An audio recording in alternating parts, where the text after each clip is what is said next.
What's up, YouTube fans? Today we're going to do a comparison of the Takara Tomy Masterpiece Katai Shouki with the Moon Studios Moonshine. So before I get started, let me address the elephant in the room. Yes, they are very different scale sizes, the robot mode and the vehicle mode, but they both are representations of a Masterpiece Shouki. And just to prove that point, the back of the box for this guy has a picture that says scale, and it shows it with some other Masterpiece bots like Ultra Magnus and I think Prowl and Sideswipe. So they are advertising this as a Masterpiece figure. Now, people always ask me, why do you compare things when they're not at the same price point? Price point has no bearing on whether I do a comparison or not. It really has to do with what is the product they're offering. And both of these are Masterpiece versions of Shouki. So they are reasonable to compare, right? They're both in the same market. They're both competing for Masterpiece buyers. So that's why I'm doing this comparison. As I always mention with these comparisons, I try to be as objective as possible. Of course, there's subjectivity involved when doing comparisons like this. So if you prefer one or the other, and I pick the other one, then you win. I really try to do these comparisons to help people make a decision what direction they want to go with their collection. So with that being said, let's get started, and we'll start off with accessories. All right, here are the accessories they come with. The only one missing here is the train hitch for Moon Studio, but the Takara one is built in on the back of the leg here. So we'll call those even since they both have that ability. And here's the rest of the stuff you get. So they both come with a blaster. Moon Studio obviously painted, whereas the Takara is just a gray plastic. Very shaped very differently as well. They both come with the chest plate for the combiner. I gotta admit, I love the way the Moon Studio looks, but they both come with that. And here's kind of what you're left with. The Takara has the track pieces, which can then combine and become a place to put the stand or the train. So you can have a flight stand and then get the flight stand adapter, which allows you to put both the train and the robot and the combined mode all on the stand. So that's really nice. So gimmicks-wise, you also have the flight stand capability, and you have these seats where you can take Daniel and get him sitting in the seat inside the train.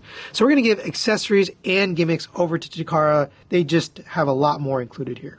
All right, next we'll talk about the cartoon accuracy. In order to do that, we'll put the G1 image there so you can take a look for yourself. So we'll start off at the head. Both have really good looking head sculpts. I was really impressed what Moon Studio was able to do. But I think Takara just edges them out just a bit. The shape of the overall head, the look of the eyes, I think they nail a little bit better. But that's not to say I don't like this. I really like this. Continuing down to the chest plate here. Now, obviously, I don't have the Autobot symbol, but there is actually an indentation here to put the Autobot symbol. Probably should put one on there, honestly.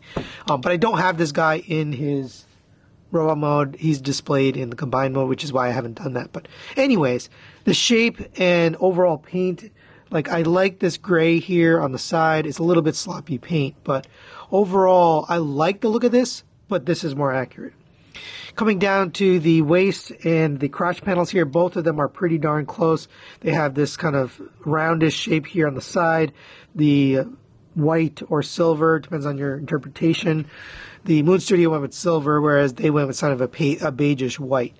But this appears to be a more accurate shape, at least in the middle of the crotch, whereas this one's kind of stylized. Again, I like this. I like the arrow. I like the extra paint detail, but it is stylized. And then finally coming down to the legs, once again, I prefer the clean look here, but Takara nails the look with the windows and the blue here on the legs. That is very iconic to this character. So we're getting cartoon accuracy over to the Takara Tomy. I think they just nailed it here. All right, next we'll talk about the sculpt on these two, and when it comes from the front, they both look pretty darn good. Now this comes down to some preference here. Even though these panels here on the side are more accurate on the Takara, I prefer the cleaner look of the arm because it comes together as one, cohesive unit, whereas this one just kind of sticks out. There's gaps and panels and tabs and stuff. We'll talk about that a little bit later. But then when you come to the back, that's where Takara really kind of falls apart. Even though I thought this was kind of an obtrusive, ugly back, this is much worse. The back of the legs are not clean. The back of the backpack is just huge. It's gigantic, and it just it's ugly. So I'm going to give Sculpt over to Moon Studio. I prefer the cleanliness of it. I think they just did a better job hiding away and cleaning up the panels and overall making it look like a smoother back. And just because I know there's people out there that are interested to see how do these scale with the Masterpiece Headmasters, we don't really have a lot. The only ones we really have are from Make Toys and from Fans Toys, but there you go for a comparison. Obviously, the Takara doesn't work with that, but there you go. All right, next we'll talk about the paint on these two guys. In order to talk about that, I would point them out. So for the Takara Tomy, the head is fully painted. These pylons here are unpainted gray plastic. The shoulder pieces are painted, but that's a panel from the train mode. The arms, shoulders, and hands are all unpainted gray plastic. The chest is fully painted here with the blue, the yellow, and then the beige pieces. Same for the abs and for the front hip skirts. The side hip skirts are unpainted. The legs are unpainted black plastic, and then the shins are painted with blue, silver, and beige from the train mode. Feet are unpainted beige plastic.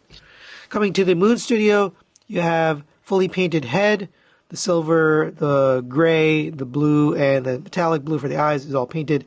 These pylons are fully painted. The chest is fully painted. Arms are fully painted all the way down. The hands, I don't believe, are painted. The fingers, at least. But continuing down, this crotch piece fully painted. The legs, the thighs are painted in black.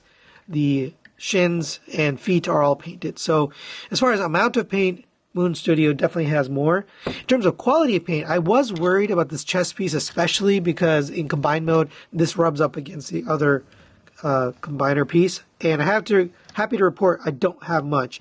There's a little bit down here on this piece which interacts, but as far as quality of paint, it's pretty darn good. I don't have a lot of missing paint or scratches or anything.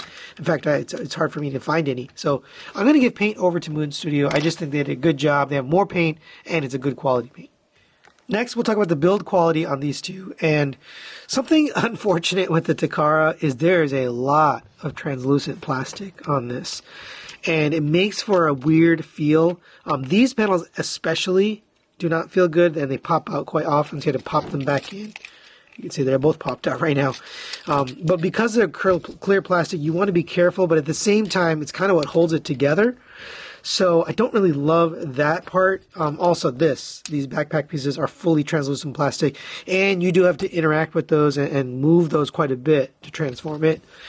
So that kind of is not the best. The other thing is this swirly gray plastic. I always feel like that is the lowest common denominator for Transformers. If you're going to use swirly gray plastic, put it on cheap retail figures, not Masterpiece. So as far as materials goes, and as far as just overall quality, I'm going to give it to Moon Studio.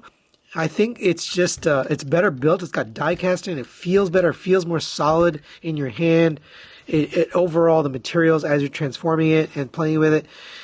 We'll talk about transformation a bit later, but it just feels better for Moon Studio. So I give build quality over to Moon Studio. All right, next we'll talk about the articulation on these two. And today I actually do something a little bit different than I normally do. I'm going to keep a tally of which ones have the articulation or don't, and total up that tally, and whichever one has a higher score is the one going to win. I'm trying to take the subjectivity out of my personal preference or my feelings on how much articulation. So we're not talking about range of motion here. We're really talking about the whether they have the articulation or not. So starting off with the Takara version, the head goes up to there, down to there, side-to-side movement, rotates all the way around. The shoulders go up to there on this joint. You can rotate around on this joint here, and I talked about this already. The backpack likes to pop off there. Goes up to there. It goes not all the way around because you've got this panel here in the way, but it goes all the way up to here and back. The shoulder can rotate on the bicep.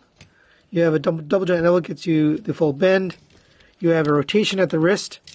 You don't have the individually articulated fingers, only at one pin, but then these three fingers are together, so they're attached.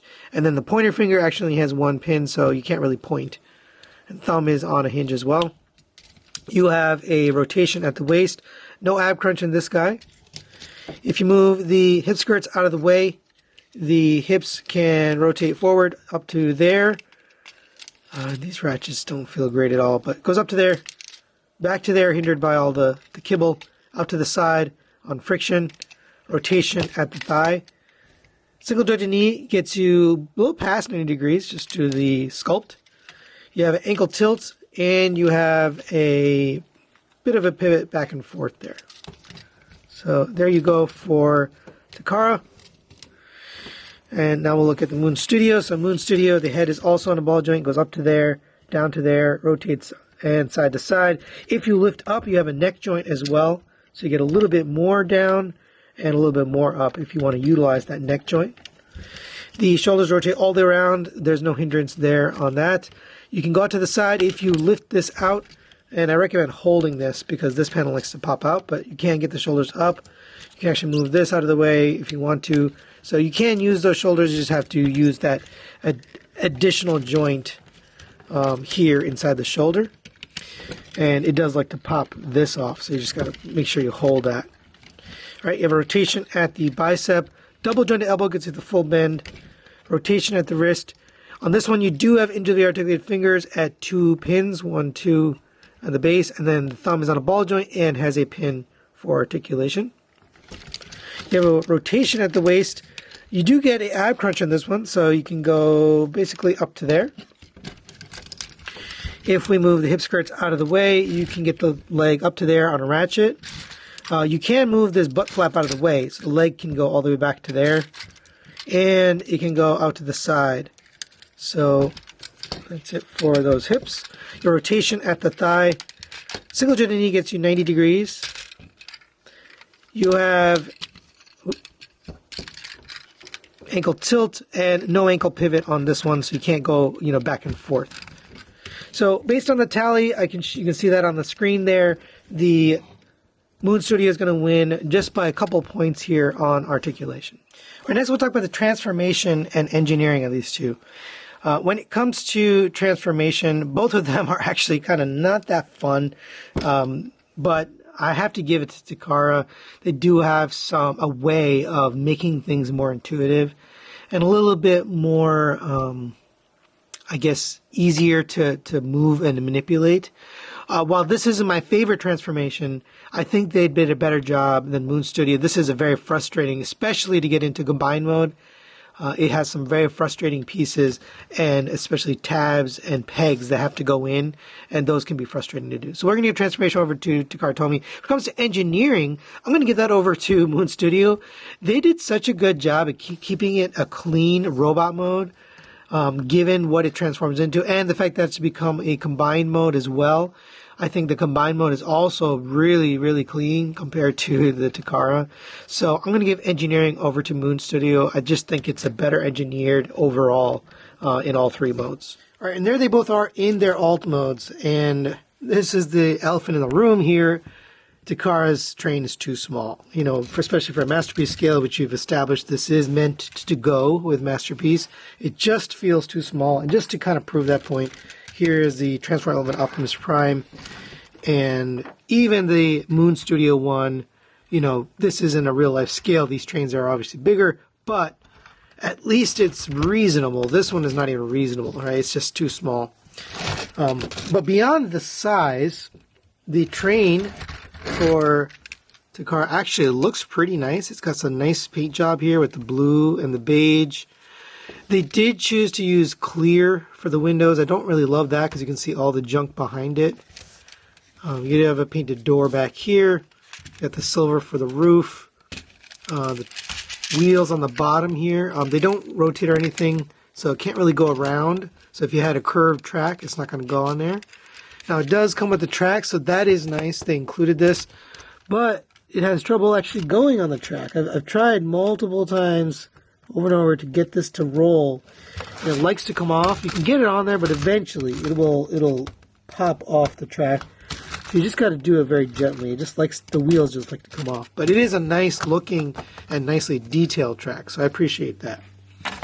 But as far as the vehicles go, I do think that the Takara nailed the look, the accuracy of the actual vehicle better.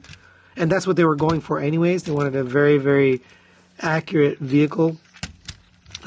Whereas the Moon Studio, I think it's just a little bit better looking because of the windows, because of the overall size. It fits in better with the Masterpiece scale. You know, this just kind of, it doesn't work. It just doesn't work. Whereas this one is just kind of oddly proportioned. So we'll give them a tie on the alt. All right, next we'll talk about the cost. And this was kind of interesting, but this is $160 US retail. This one is $110 US retail. I think it went up to $120, but either way, it doesn't matter. The Moon Studio is going to win on cost, which is really surprising given that it's so much bigger and there's so much more material just in terms of die cast and plastic. But there you go for cost. All right, and the final factor here is the Members' Choice category, which is something I added a couple verses ago. This is basically members of my channel get to vote which one they prefer the look of. No other considerations in terms of scale, cost, nothing else, just looks. And you can see here, based on the vote, that Moon Studio is going to win on the Members' Choice category. So final thoughts on this comparison. You can see the score, and Moon Studio is going to destroy Takara in this comparison. And I kind of expected that, but at the end of the day, there were some redeeming qualities of this Takara. But really, the bottom line is it shouldn't be Masterpiece, right? It shouldn't be advertised or marketed or even thought of as a Masterpiece figure. It really is one of the first combiners that are, you know, a step above the retail level, but not Masterpiece scale. Now, if you are planning to buy this and put it with your Masterpiece collection, I'm pretty sure it's not going to fit well, not only in robot mode, the vehicle mode, or the combined mode. All three will be off. I didn't compare the combined modes here because we don't have all of these bots yet, so we really don't know how it's going to go together or how stable it'll be. So I thought that was unfair. So I just looked at the robot modes and the alt mode. But in terms of those two, I do feel that Moon Studio nailed the train bots and overall the rating combiner really, really well for the Masterpiece scale. Now, as far as this combiner, I think it's going to look really good and it's going to fit in well with your Chug collection, but I just don't think it's going to hold up as a Masterpiece. So that's it for today. Hopefully it helped you guys. Thanks for watching. We'll see you next time.